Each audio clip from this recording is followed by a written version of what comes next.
Good afternoon. Welcome to the American Antiquarian Society for this afternoon's webinar. We're joining you from the ancestral homelands of the Nipmuc tribal community who remain a vibrant presence here in central Massachusetts. I am Nan Wolverton, Interim Vice President for Programs at the Society. I also direct the Society's Fellowship Program and CHAVIC, the Center for Historic American Visual Culture, which is hosting today's program. I'll say a bit more about CHAVIC in a few minutes, but first, just so that you know you're in the right place, this is a program this afternoon that is titled Visualizing Equality, African American Rights and Visual Culture in the 19th Century, and I will be introducing our speaker in a few minutes. But for audience members who are joining us for the first time, I'm just going to give a brief introduction to the Society, which is a research library and a learned society in Worcester, Massachusetts. We're devoted to understanding and sharing the history and culture of North America before the 20th century. As a library, we collect and preserve and share the printed record of what is now the United States, portions of Canada, and the Caribbean. Our collections include books and pamphlets, newspapers and periodicals, manuscripts, children's literature, and graphic arts materials, such as prints, maps, photographs, political cartoons, and the ephemera of everyday life. In addition to virtual programs like the one today, we welcome scholars and readers from around the country and indeed from around the world to use our reading room and also to use our materials that are on our website. And we're very pleased that we are welcoming readers back to our reading room on site by appointment, which you can do through our website.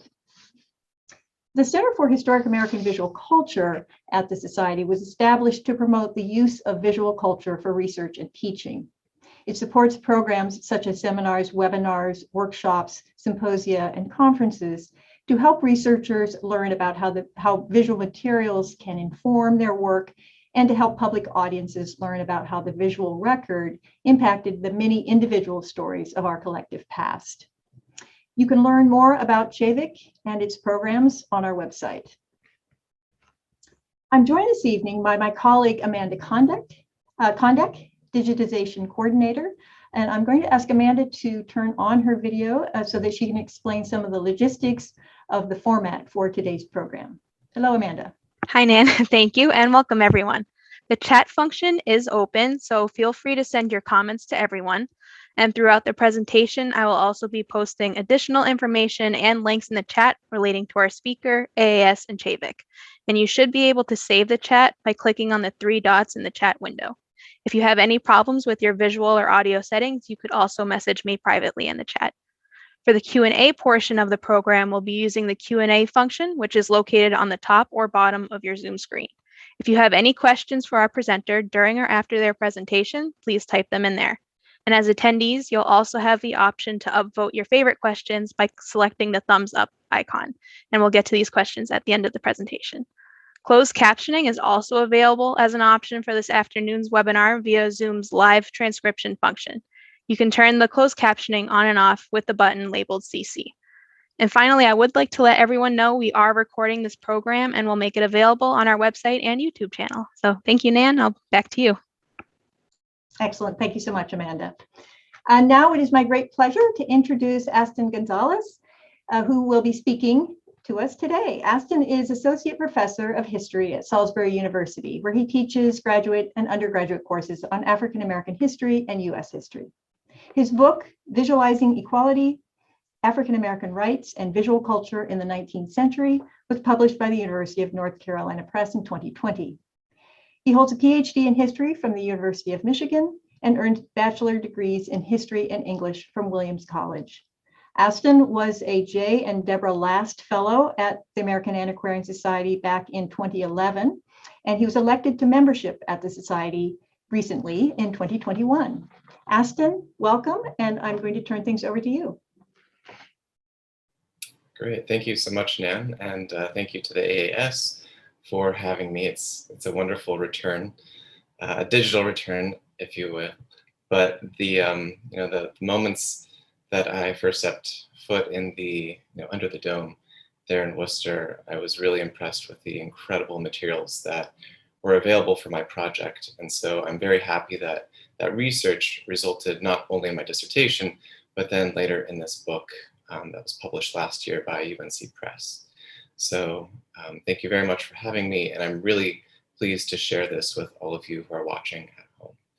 So I'll start my PowerPoint presentation to give you all a sense of the kind of materials that are available not just at the AAS, but that really are part of the history of the visual culture of the United States, but more specifically of African American communities here in Philadelphia, in Boston, and Cincinnati, et cetera. But that'll become clearer here in the next in the next hour that we have together. So this is the book cover of Visualizing Equality, which is a book that argues that African American activists seized on these new visual technologies during the 19th century as a way of trying to advance different Black rights campaigns.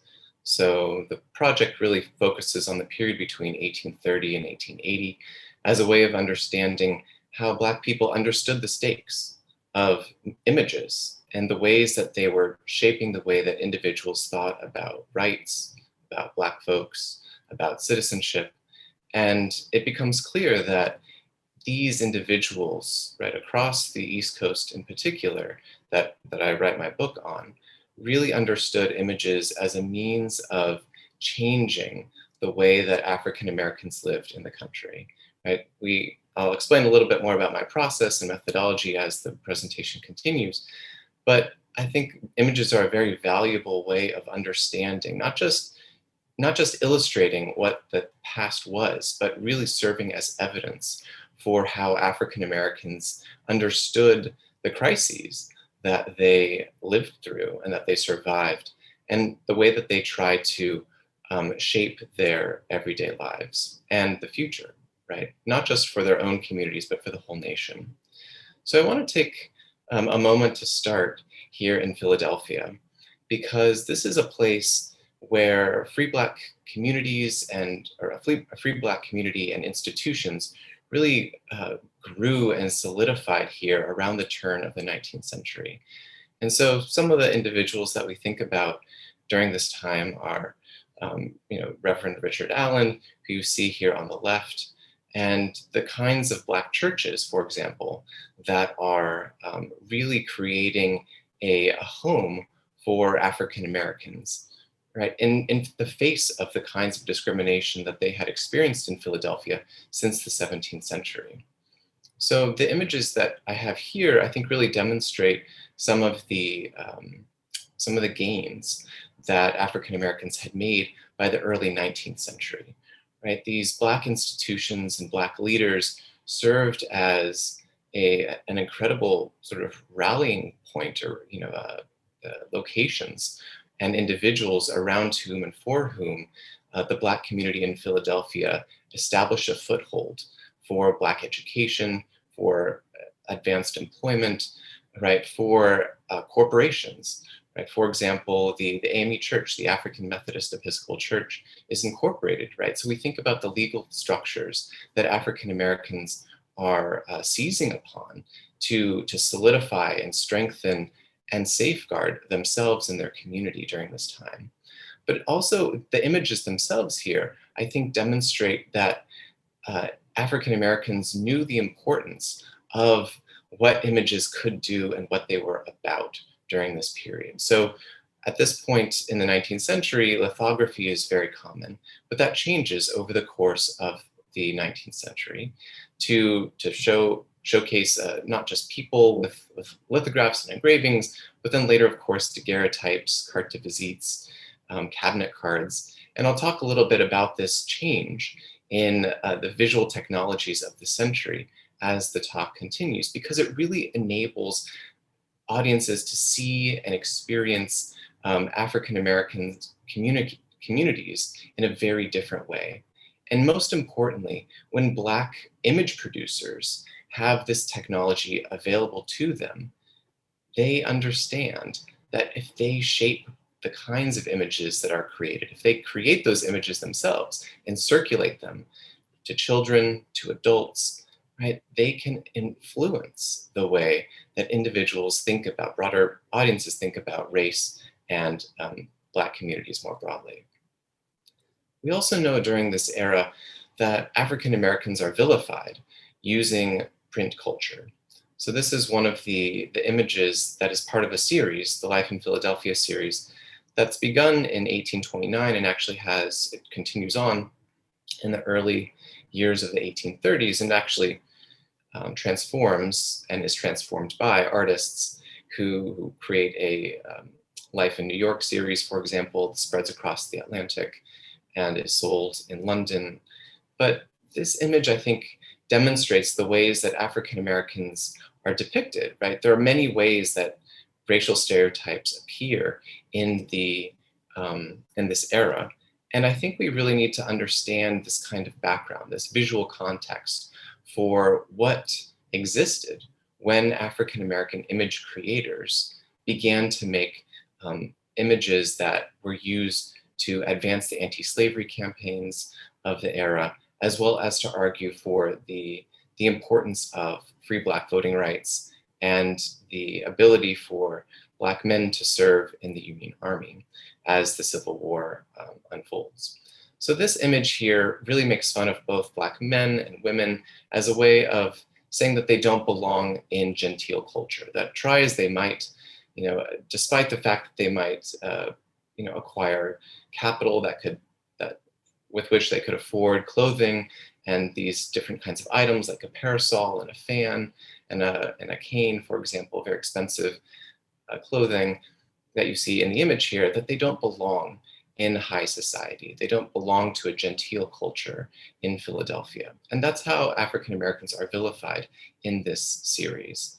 And as we see, these kinds of images are common not just in standalone prints, as you see here, but also in sheet music, in a number of images that are produced over the course of the 19th century in many, many different visual forms. We also know, of course, that images are very powerful in doing the opposite, right? Not trying to tear down African Americans, but rather build up the possibility of their futures. And so we see this here in England in the late 18th century with Josiah Wedgwood's images of kneeling enslaved people, men and women, who are paired with text. Am I not a man and a brother? Am I not a woman and a sister? And these individuals who are, clearly enslaved because of the shackles that bind their arms and legs, right? These are essentially calling cards that anti-slavery activists use to identify themselves, but also to circulate the anti-slavery message that they truly hope will be received well and that will be kind of transformative for audiences who see them. So this medallion, for example, is just one example of the material culture of anti-slavery. We know that there are all kinds of these images of kneeling enslaved people that are printed in newspapers, both in England, but also in the United States later on. We know that these images appear on purses, women's purses. They're made into necklaces, they're made into earrings, they're made into coins that people pass around, right? These are mementos, physical, everyday acts of memory to remind people of the inhumanity of slavery and the absolute necessity that it end. So these kinds of images are actually quite common by certainly by the 1840s, but really kind of explode in popularity in the 1830s. We see that newspapers begin to print these images even in the 1820s here in the United States. But again, we have to remember that the anti-slavery movement is one that is very small in number, right? And it's very, very radical. So to create these images actually makes people targets of anti-slavery, right, pro-slavery individuals who want to destroy these images, who want to undercut and undermine the messages in them. So the image that I showed in the previous slide of the kneeling enslaved man here is taken up actually in Philadelphia in the early 1830s by Robert Douglas Jr., who's a free Black man who is prominently featured in my book because he has the kind of training, right, the visual training, the artistic training that he uses to create images of people who are affiliated with the anti-slavery cause, and also even unnamed people who are enslaved, who are seeking their freedom. So this image I've recreated here in the PowerPoint image is one that's taken from a friendship album that is maintained and is circulated by a free Black woman. This is Amy Matilda Cassie, right? And also, or actually that's in another image, but this is the Mary Ann Dickerson friendship album, right? So the Library Company of Philadelphia holds 3 different friendship albums maintained by 3 free Black women in Philadelphia. And these are objects that are something like diaries, except the entries in them are not created by the owner of the friendship album. Instead, the album is circulated, it's moved, it's passed between friends of the person, of the owner, who leave their mark, whether that be a watercolor image, whether that be a poem, whether that be any number of items or objects within the album. And this album is maintained over decades, and it moves, right? The Dickerson and the Amy and Matilda Cassie albums, they move from Boston to New York to Philadelphia. It's really remarkable to see this kind of geographic movement over the course of decades. And it really shows us the kind of networks of friends and abolitionist activists that these women are in touch with and are close to. So this image actually recreates this image of Robert Douglas Jr.'s, recreates a scene from a story of the Boo-Room Slave, in which a woman escapes from her captors on the continent of Africa, and she pleads in prayer to be delivered from them. And so this image, I think, is one that is really trying to evoke the kind of sympathy from other viewers and readers of this album. It's the kind of, it sort of tugs on the heartstrings, or is intended to at least, in these early 19th century, these pages. So this idea of moral suasion, that an image like this could persuade using morals and religious ideas that are common of the day to convert people to the anti-slavery cause or to strengthen their resolve in it, is something that is really powerful in Robert Douglas Jr.'s work. Right, so this is an example of an image from the Amy Matilda Cassie album that I think showcases the kind of, not just education, that many of these free Black people had, and right, the kinds of rarefied backgrounds that some of them belong to, but it also demonstrates the importance of the kind of gentility and the kind of respectability politics that they were a part of and that they valued. So Robert Douglas Jr. is not just creating images for a friendship album, right? That is passed between or among a very small group of people, but rather he's creating images like this one, right? He actually creates a daguerreotype of Abby Kelly Foster, who's a very prominent women's rights advocate and anti-slavery lecturer. She's an incredibly well-traveled speaker, right? All throughout the East Coast. She travels out to the Midwest. She is a very, very prominent activist. And Robert Douglas Jr. recognizes that. And he recognizes the kind of popularity that she, and also the kind of the vilified nature that Abby Kelly Foster sort of personifies during this era because of her beliefs. And so he creates daguerreotypes of her, right? He's one of the first Black daguerreotypists that we know of. And one of these daguerreotypes is transformed into a lithograph here in Philadelphia. And this is actually one that is held by the American Antiquarian Society and that I saw in person back in 2011 when I was a fellow. And I was really struck by the way that Douglas is not just using this image and selling it in different places in New York and in Philadelphia to not just spread the idea of Abby Kelly Foster and her work, but what's also included in the collection there at the AAS is a letter that he writes to her. And in the letter, he essentially writes that he wants people to view her image so that it converts them to the anti-slavery cause, and he wants nothing more than that. So he really understands his image making as a way of trying to convince viewers broadly that Abby Kelly Foster is telling the truth, that her message that the Anti-Slavery Society is absolutely morally necessary. It's important for human rights, right? That is something that needs to be internalized and something that Robert Douglas Jr. feels very deeply about. We know that Robert Douglas Jr. is a part of many different anti-slavery societies.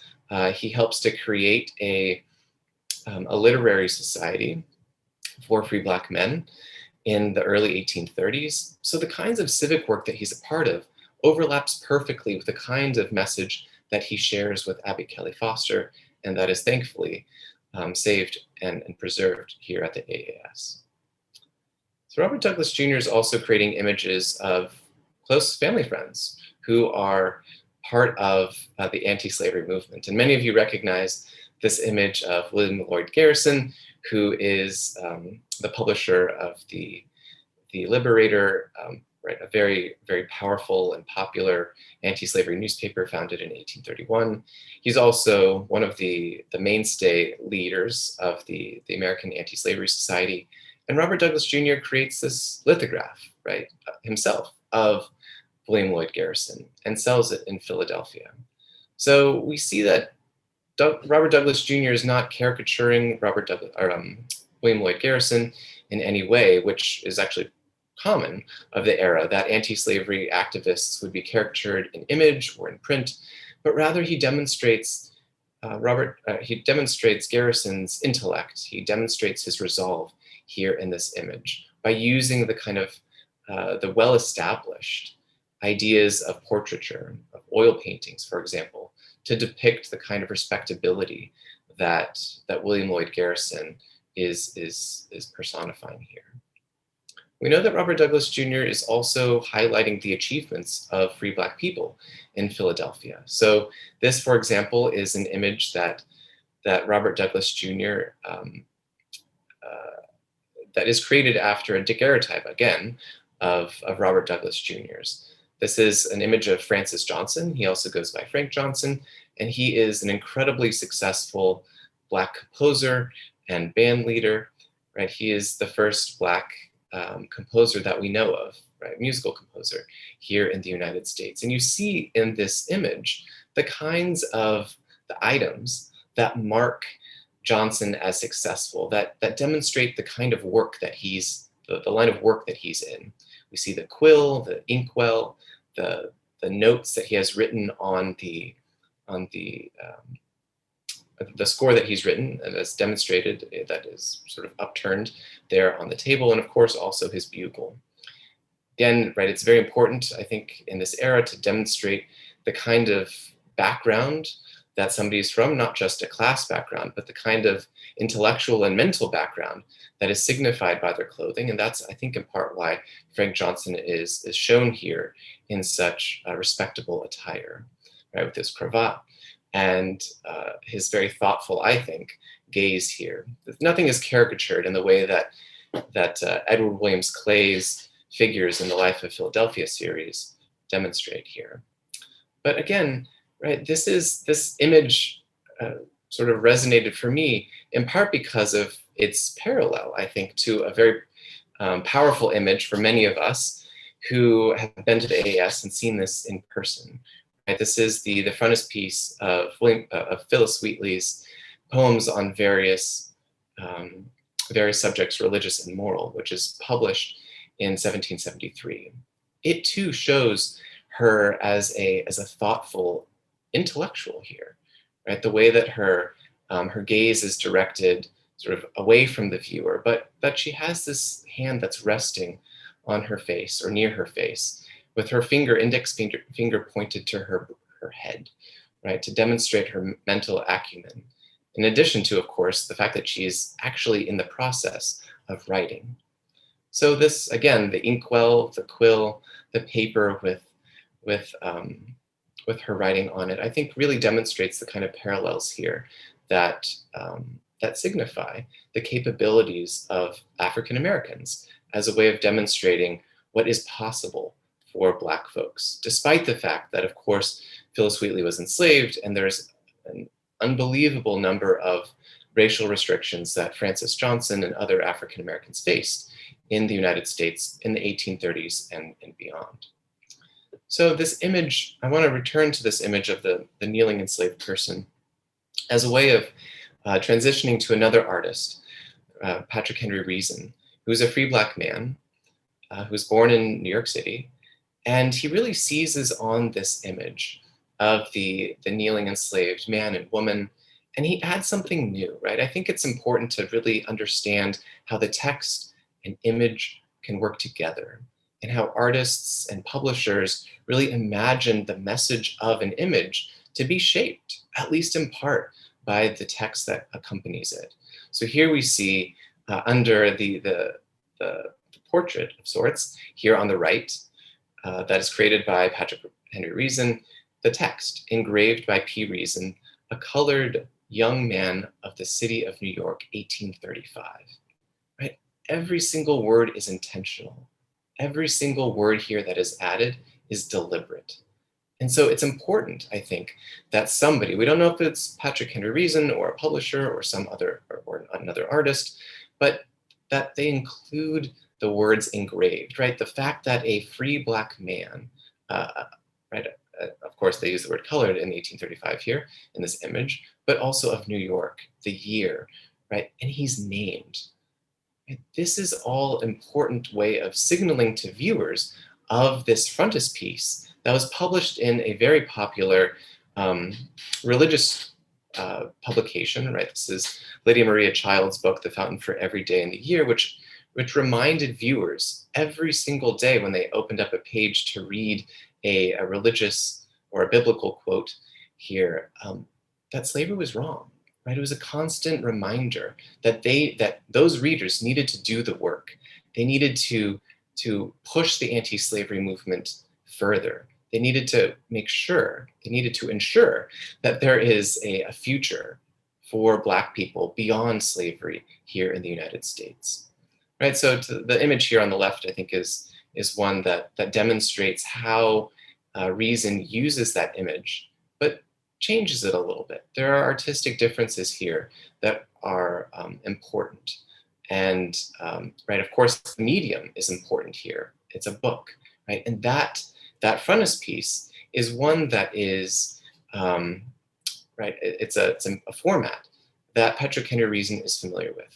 He creates this frontispiece of a man who goes by the name of James Williams, who right, tells a story, and it's published, right? There's an escaped slave narrative, a very popular genre in the 1830s and the 1840s, right? This is in part how Frederick Douglass becomes a powerful and popular figure in the 1840s, especially, right? Is through his escaped slave narrative. But this narrative in 1838 is one that depicts, again, a very recently enslaved man, or a man who says that he's recently enslaved, to a very broad audience. This book sells thousands of copies, right? And people, right, men and women, they open this book up and they learn something about who James Williams is, even without looking at the text that comes after this frontispiece. And I know that I know the way, and thankfully, thanks to the American Antiquarian Society, I know the way that this image is supposed to be read by and understood by readers, because Black newspapers and white newspapers publish reviews of this book, and they describe this frontispiece, this specific image by Patrick Henry Reason, and demonstrate how this man is supposed to be understood, right, as a man, not as a chattel, right, not as a piece of property, but rather as an individual who is respectable. I mean, look at his attire here. That's what his clothing is supposed to represent to the people who see this image. And what's fascinating about that image in particular is that it's reproduced for children, right? Not as an escaped slave narrative, but rather it's republished as a woodcut, right? Not as an engraving, but rather as a woodcut here in a couple years later, or a year later actually, in 1839, right?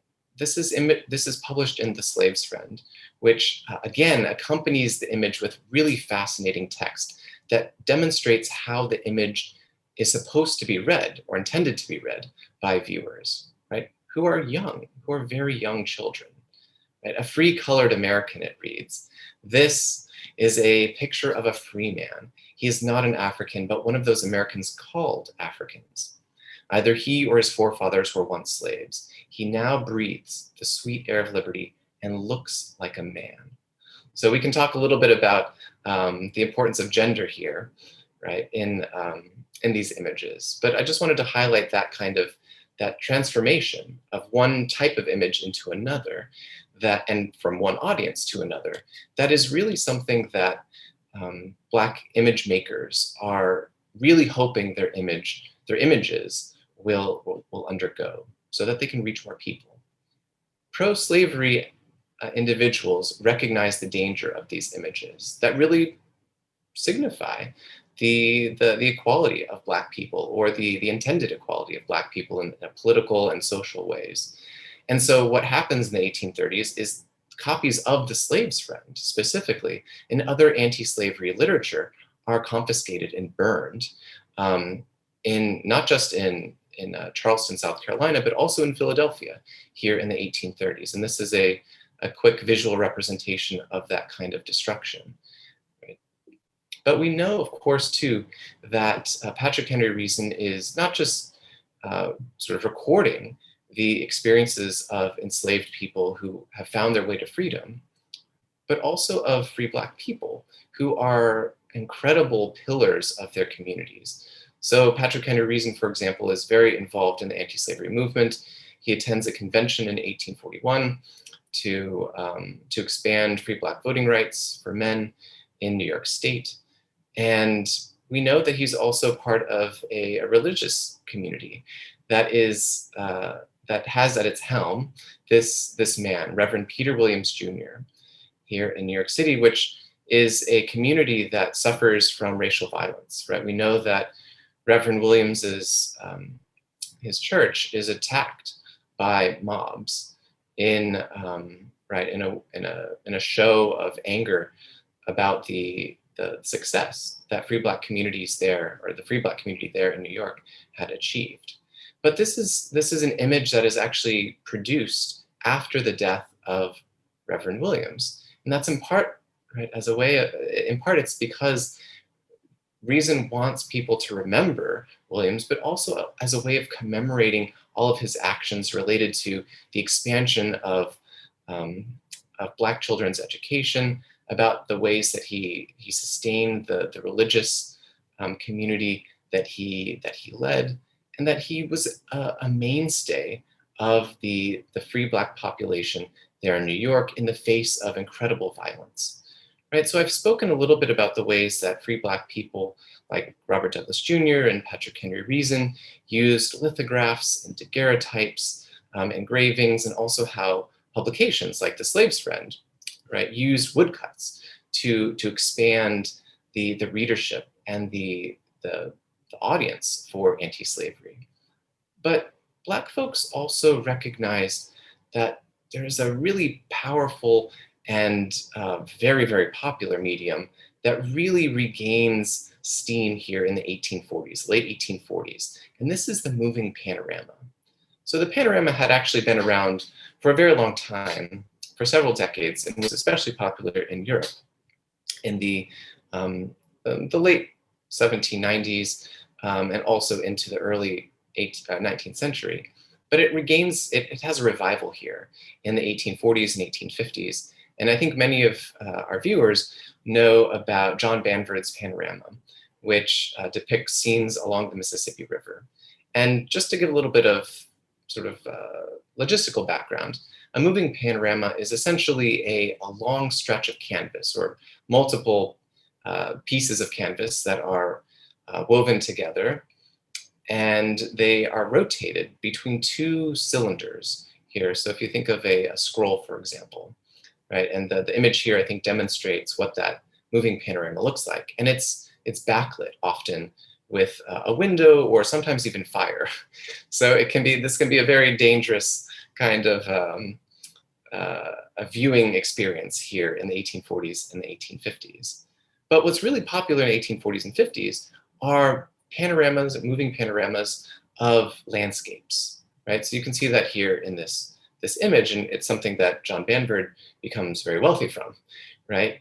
But what ends up happening here in the 1850s is that free Black men, right? So from left to right here, Henry Box Brown, William Wells Brown there in the middle, and then James Presley Ball Sr., right? These Black men, they identify the moving panorama as yet another way of convincing viewers that slavery must end.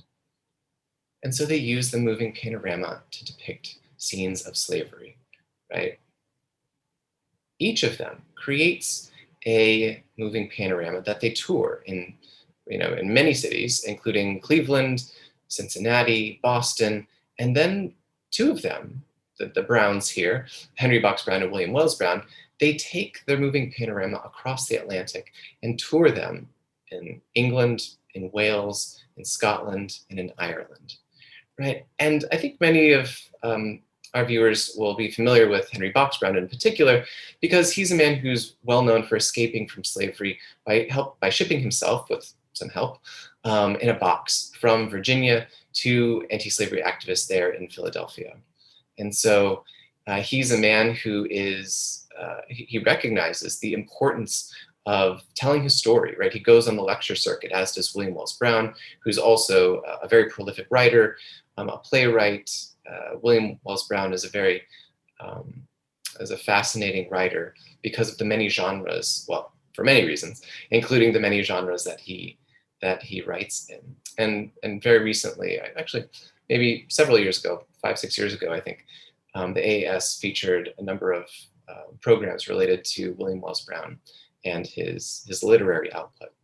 But just to give you a sense here of what these experiences were like, these moving panoramas. So individuals, men, women, children, of many different backgrounds, as I found in the newspapers held there at the American Antiquarian Society, right? These moving panoramas were often accompanied not just by somebody who narrated the scenes that were shown before them, but then were also narrated with the help of a pamphlet, often 20 to 40 or 50 pages long, that describe the different scenes that were shown to the viewers. And so this is one example here of James Presley Ball's pamphlet.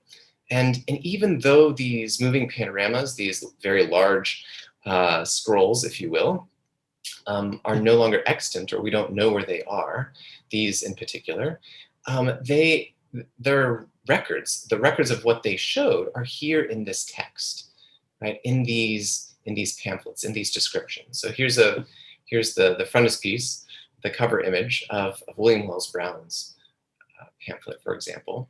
And they describe in often great detail what each of the scenes depicted. And William Wells Brown in particular identifies the moving panorama of John Banvard, which shows views along the Mississippi River, to be highly inaccurate, honestly.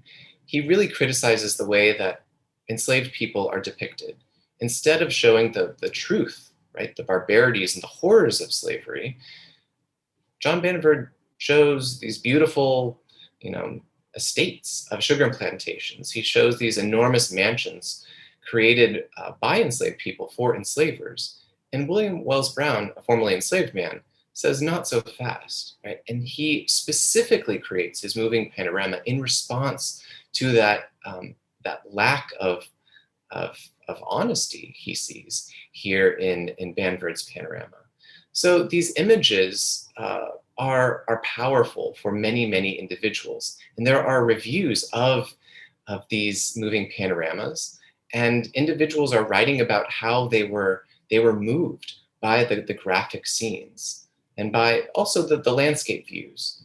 But these are not just educational opportunities. These moving panoramas are not just ways to educate people about the ways that slavery was experienced by enslaved people, but they're also ways of raising money for the anti-slavery cause. So this is much later in William Wells Brown's pamphlet, but we see that this is a way for him to collect funds from people in the UK and to send those funds to the Massachusetts Anti-Slavery Society to help end slavery here in the US. Because he's touring in the 1850s. This is after slavery has been made illegal throughout the British Empire. But what's also interesting here, and we can talk about the gender component as well, is that almost all of the women, all of the people here who are mentioned on this page are women, right? That are collecting the funds for this moving panorama to be sent right back to the United States to secure the end of slavery here in the US. Some Black activists like Augustus Washington, however, have said to themselves, to their families, and increasingly to broader audiences, that really the answer is not to change the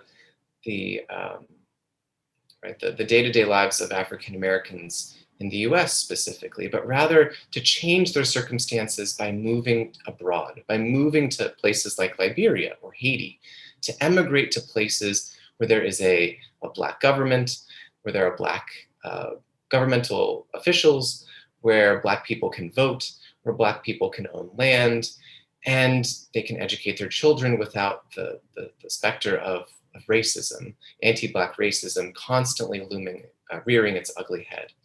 And so people like Augustus Washington create images, landscapes, but also portraits that'll come a little bit later here in the slideshow that demonstrate the possibilities of what Black rights could result in if anti-Black racism did not exist. And so he's creating images, he's creating daguerreotypes in Liberia and sending them back to the United States so that they can be published as woodcuts, right? Again, so it's this transformation from one visual media type to another to highlight the possibilities for Black people abroad.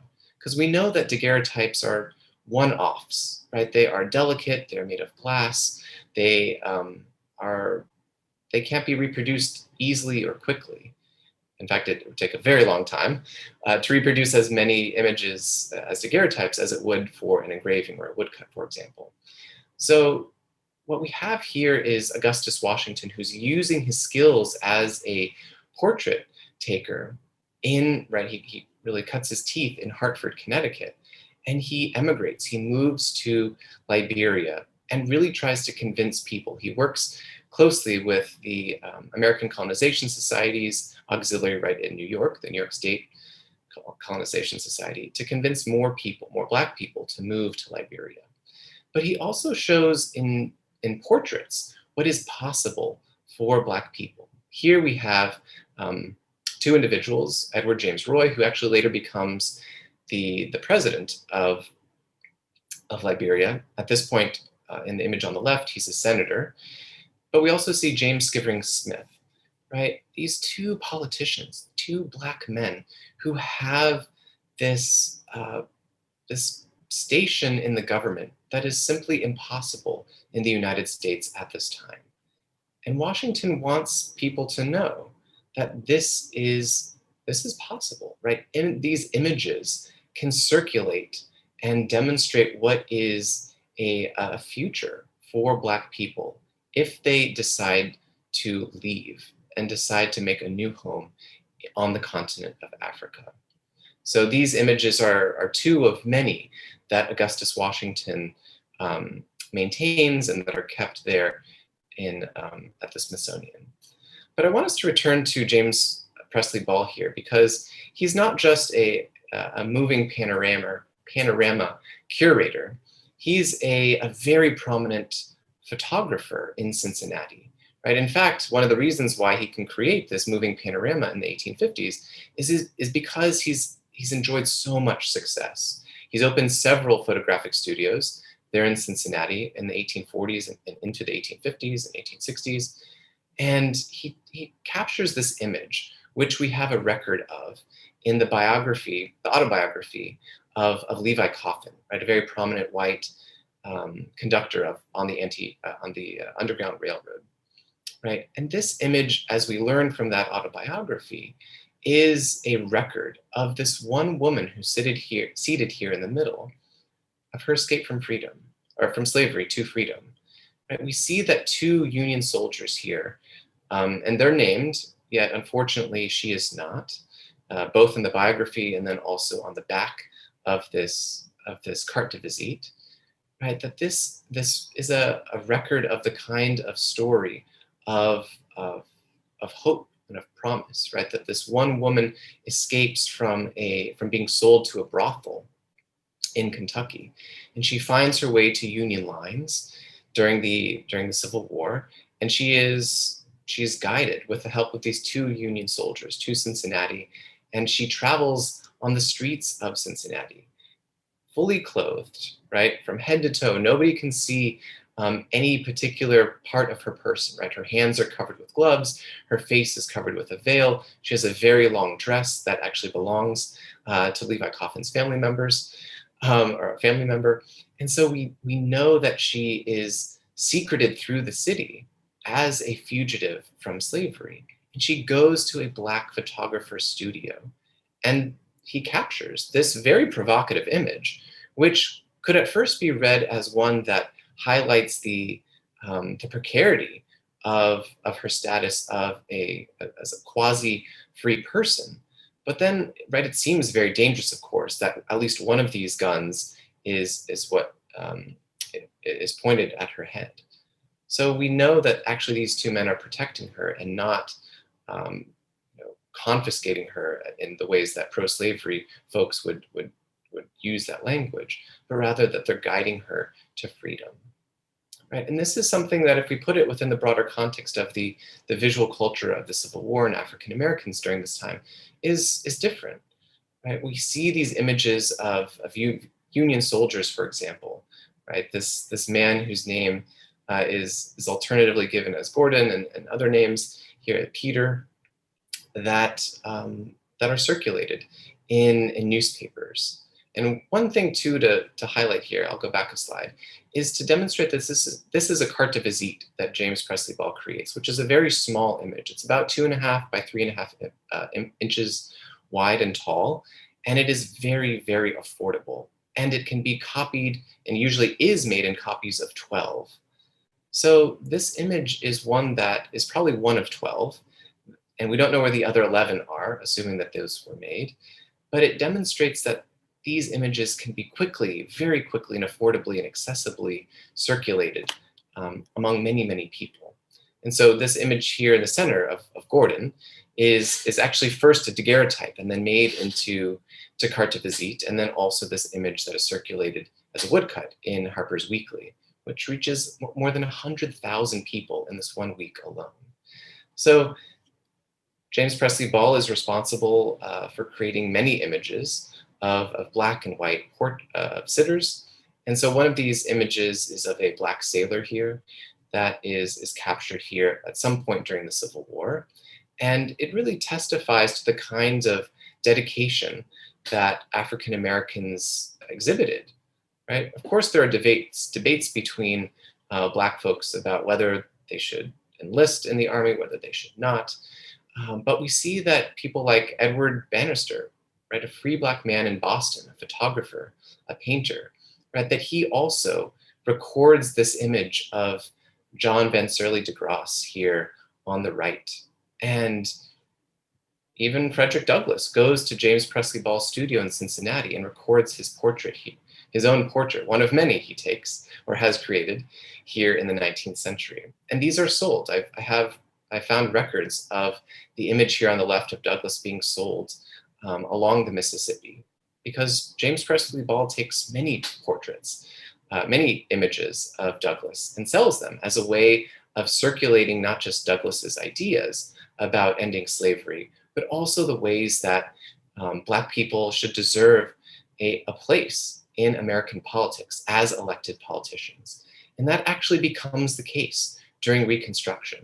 What we have here is an image of many different leaders, pastors, that led the African Methodist Episcopal Church. And right at the center is the reverend that I began with, Richard Allen, right? He's a man here who, is laying the groundwork, or helping to lay the groundwork, along with other Black men and women, to create schools and institutions for Black people.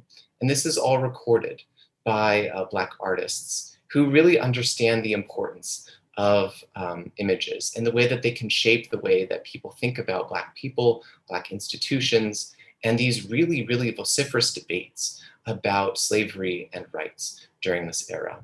So thank you very much, and I'm really looking forward to our conversation and your questions. Thank you. Wonderful. Thank you so much, Aston. That was really a wonderful overview of your book, and we welcome questions from the audience. I'm going to just take a minute to ask you, while people are putting questions into the Q&A, and we will wrap up close to 5. But you talked at the outset a bit about the context of the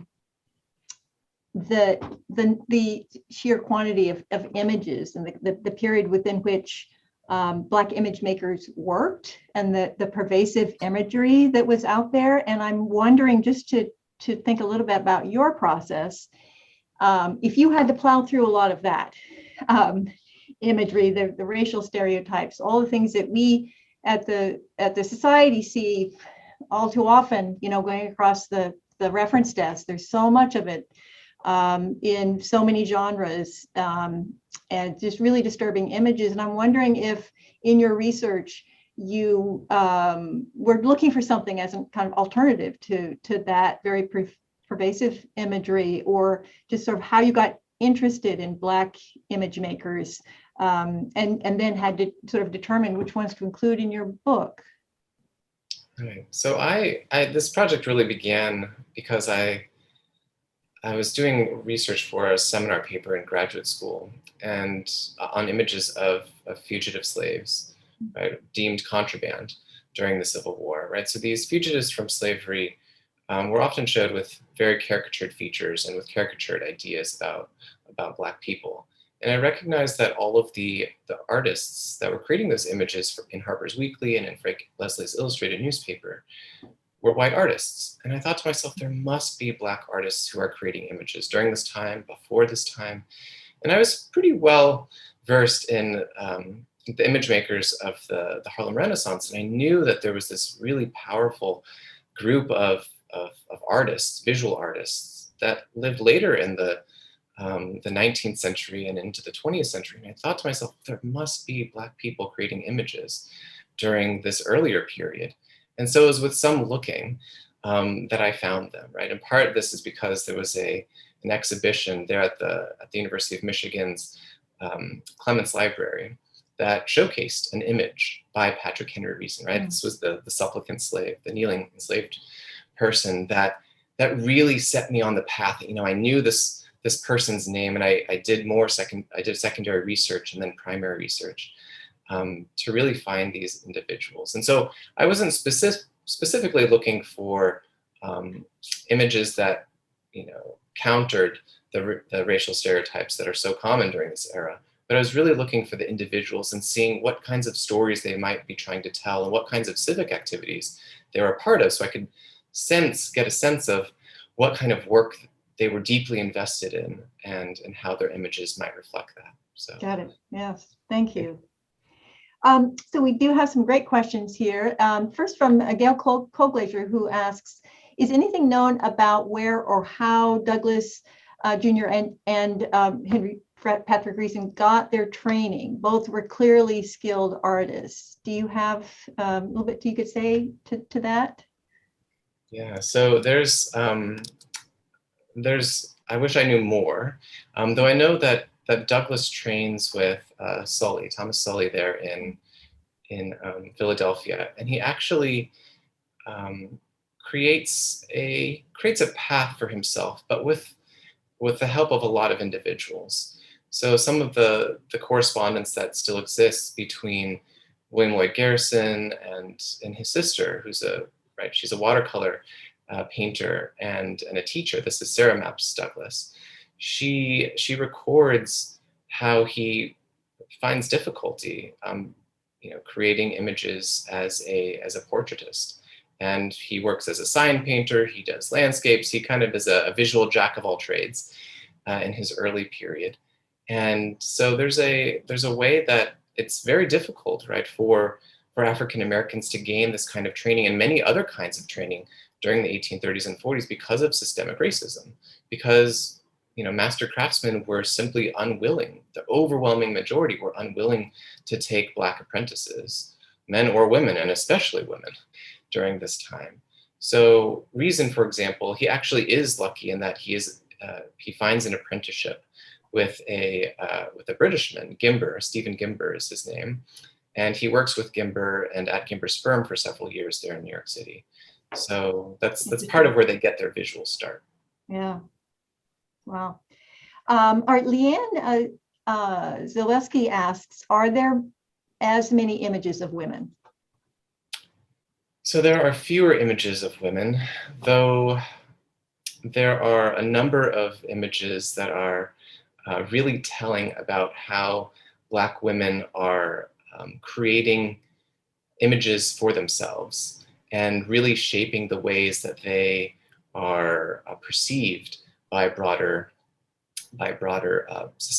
society. And so one of these really great examples, I think, is Jarena Lee. She's an itinerant preacher who first publishes an autobiography in the 1830s, and then she follows up with a second edition in the 1840s that features a frontispiece of her.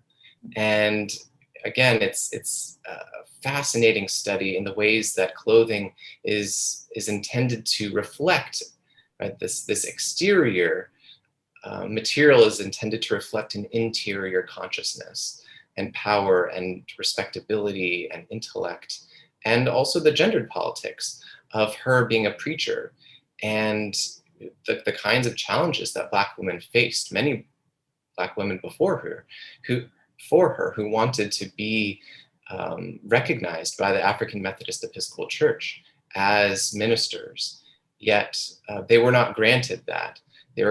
Some of them were granted the status of itinerant preachers.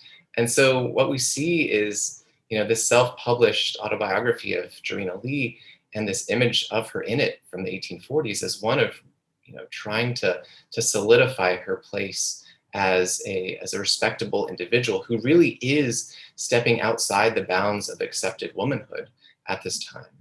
So there are many images of women. That's one that really comes to mind here in the earlier period. But of course, there's the images of Sojourner Truth that again are used as sort of a medium for expressing her womanhood, which is quite literally called into question when she gets up and speaks before people, some of whom don't believe that she is actually a woman because of the strength of her voice, the strength of her ideas, her height also, right? There are all of these contributing factors. And so we see these images as records of her advocacy and her activism.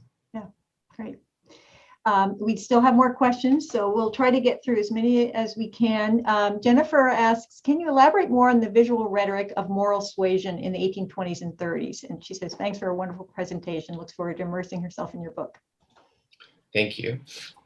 So the visual rhetoric of moral suasion is almost exclusively coupled with religious beliefs here in the 1820s and 30s. So often there are images that depict people with Bibles, people with rosaries, people who are kneeling, people who are in prayer, sometimes people who are in religious spaces. So there are a lot of ways that people link political ideas with ethical and religious ideas. Of course, we see this can go the other way with pro-slavery advocates saying that the Bible maintains that slavery is something that is ordained by religious teaching. But we know that the visual rhetoric of moral suasion often takes these religious forms. All right. William Hart would like to know if you would you say that these Black photographers and lithographers were making images for a literate Black Northern audience or for pre-literate Black communities as well? And could you comment on the significance of sorry, it bounced on me, the significance of who the audience truly was?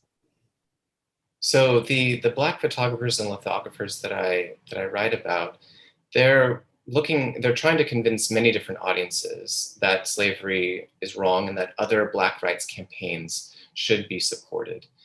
But we also know that literacy rates they're decent at this point. But we also know, of course, that images are understood to be, in many ways, even today, far more understandable than, this is you can agree or disagree, that they're more understandable than text sometimes. There are these images that become iconic in the 1830s and 40s as a way of trying to sort of signify the main debates of the era. And so I don't think that the Black photographers in particular were targeting a pre-literate Black Northern audience, many of who were funding the Liberator, for example. They were responsible for its publication, right? They're the financial backers here. But we see that people, Black, white, men, women, people of all ages, it really depends on the medium and the artist and the image we're talking about. They're the targets. This very broad audience is the target of these images.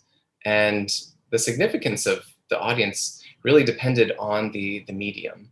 So the Moving Panorama, for example, is a fascinating, the chapter that I write about is fascinating because children are offered admission at half price usually. So they're really encouraged, as are Sunday school groups, to attend these moving panoramas, because activists knew that, yes, it's important to convince adults, but also you have to plant the seeds for the future, right? You have to really try to convince children that Black people are equal, right? And that they should grow up knowing that, and their worldview would be shaped by those ideas and those images. Diana Korzenik says, this work is very important, bravo. And she's also wondering if might the sailor image photograph be a studio invention with backdrop and costume, maybe expression of the family's aspiration rather than actual sailor? Yeah, so I think this is an actual sailor, but it's certainly true that there's a kind of a formula, right? A visual formula for how photographers, white and Black, depicted Union soldiers and sailors. So there's often, there's a particular pose, there's a backdrop, there's a rug under often. So there are often things on tables next to individuals that are the same across portraits in the same studio. But I think it's an actual sailor. And many times we have, for example, this image is it's not a named individual, but many other images, there are named Union soldiers and sailors that are on the back on the verso of the cartes-de-visite, or that are recorded beneath the image. But you're right that there's a kind of a formula sometimes that helps to make these images more accessible visually to larger audiences, whether they be family or friends, or they're circulated for sale, for example, like James Presley Ball's image of Frederick Douglass, for example. Great. I'm going to combine a couple of questions here, just in the interest of time, since we are running out. There's a question about whether these artists, there was work done on creating images for card or board games, and then also about whether, given that all the images shown were in black and white, did color and chromo civilization come about? I mean, those two are somewhat related. Do you see much evidence of color or images on board games? So I haven't encountered any of these artists making images for cards or board games. Okay. Interestingly enough, the images that I found of them have only been portraits or landscapes that are usually made for a cause or for private consumption unrelated to entertainment, I suppose, in the way that board games are entertainment. But it's a great question about color too. So I don't think any of the images that I encountered were chromolithographs here before 1876. But you're right, especially after the Civil War, this explodes, right? It's a far more visually appealing experience for a lot of people. But what's fascinating, just a little bit of background here too, is that many of these cartes-de-visites, but also the engravings and lithographs, are hand colored. So we have a range of images that are hand colored that depict, that further highlight the wealth and respectability of some African American sitters. So there are several images that come to mind, actually, that are part of the Harriet Hayden photo albums that are at the Boston Athenaeum.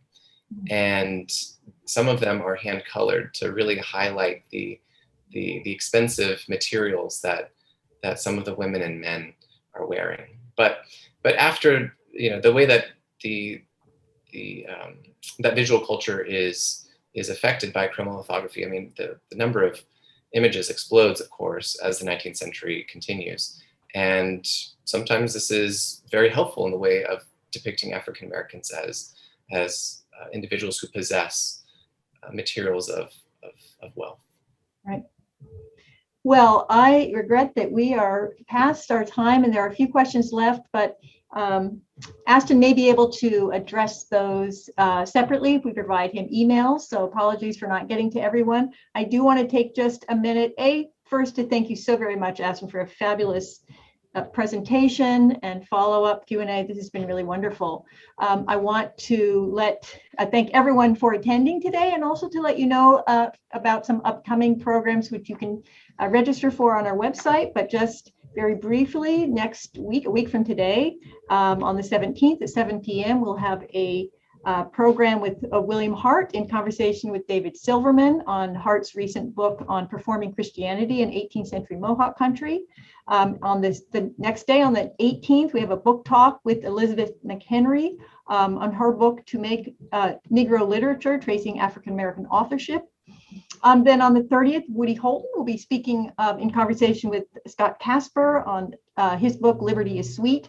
And finally, last but not least, on December 9th, Gigi Barnhill, who was the founder of Chavik, I have to put a plug in for Gigi. She will be speaking, again, this is a 7 o'clock program, on her recent book, Gems of Art on Paper, Early American Book Illustration. So please look ahead to all of those programs and join us if you're able. Register on our website. Thank you, everyone, for joining us. And Aston, thank you again. It's been a pleasure. Thank you very much. This was wonderful. Take care.